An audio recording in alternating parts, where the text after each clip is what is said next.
কিন্তু তিনি তেনার বাবার জমিদারি ভরতপুরে ঢুকবে, বড়ুয়ায় ঢুকবে, নওদায় ঢুকবে, সে বেলডাঙ্গাতে ঢুকবে, রেজিনগরে ঢুকবে। এই তো তাদের।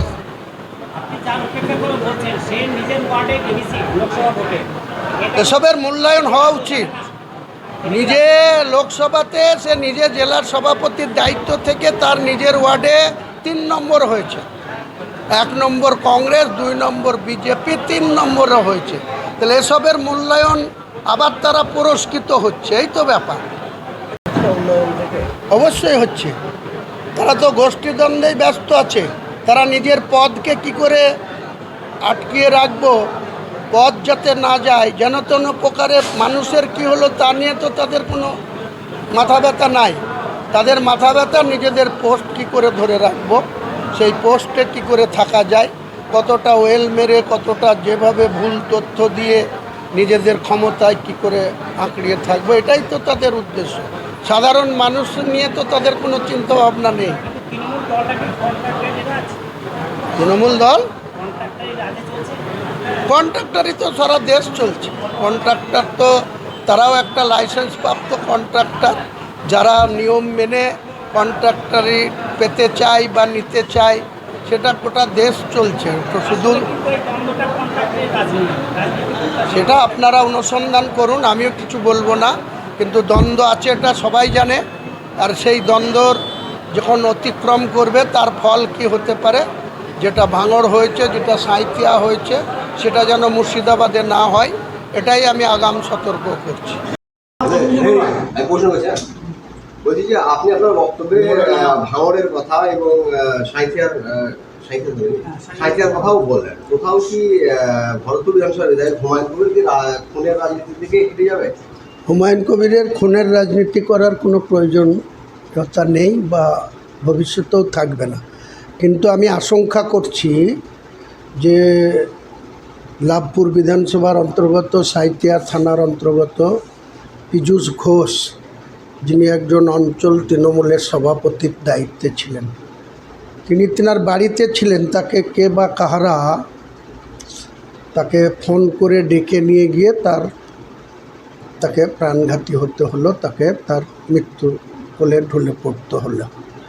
একইভাবে 21শে জুলাইকে সামনে রেখে আমরা যেমন আজকে প্রস্তুতি সভা করছি, গোটা রাজ্যে বিভিন্ন শাখা সংগঠন, মাদার, বিধায়করা, জেলা পরিষদ, ব্লক সবাই করছে।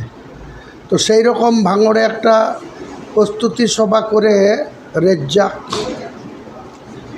সে অঞ্চল সভাপতি ছিল, সেও বাড়ি ফিরতে গিয়ে আজকে পুলিশের তদন্তে কি উঠে আসলো যে খুন হলো একজন তৃণমূলের অঞ্চল সভাপতি।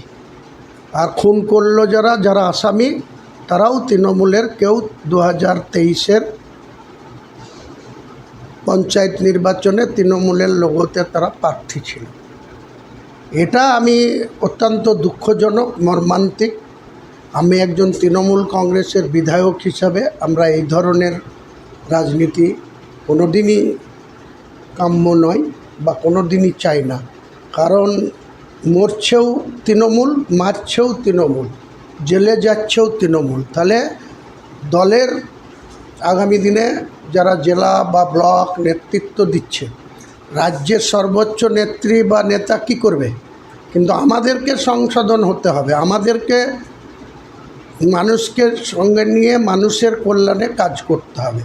আজকে যেভাবে সাঁইথিয়াতে আমরা সূত্র পাচ্ছি যে সেখানে একটা বালির ঘাট ছিল, বালি তোলাকে কেন্দ্র করে হয়েছে। একইভাবে কোনো জায়গায় মাফিয়া, জমি মাফিয়া, তাদের ভাগবাটোয়ারা কম বেশি নিয়ে এইভাবে যে অকালে মানুষকে খুন হতে হচ্ছে, এটা কোনো দিনই সভ্য সমাজে মেনে নেওয়া যায় না। বা কোনো রাজনৈতিক কর্মী হিসাবে, আমি একজন তৃণমূলের বিধায়ক হিসাবে, এইভাবে রেজ্জাকের যে অকাল মৃত্যু বা পীযূষ ঘোষের যে অকাল মৃত্যু, এগুলাকে প্রতিহত করতে হবে। এগুলাকে যারা কে বা কারা কাদের মদতে সব হচ্ছে, পুলিশ যেমন তার নিরপেক্ষ দৃষ্টিভঙ্গি নিয়ে ওখানেও আসামি অ্যারেস্ট করেছে, তাদের জানতে পারা যাচ্ছে যে তারাও একসময় তৃণমূলের কর্মী। তাহলে তৃণমূলকে কেন মারবে? আজকে এই জায়গাটাতে আমাদের আশঙ্কা হচ্ছে যে আমাদের জেলাতেও, আমার বিধানসভাতেও যেভাবে জেলার নেতারা, অফিসিয়ালি যারা নেতা পদে বসে থেকে এখানে কলকাঠি নাড়ছে, ভরতপুরেও বালির ঘাট আছে, সেখানেও বালি তোলা চলে।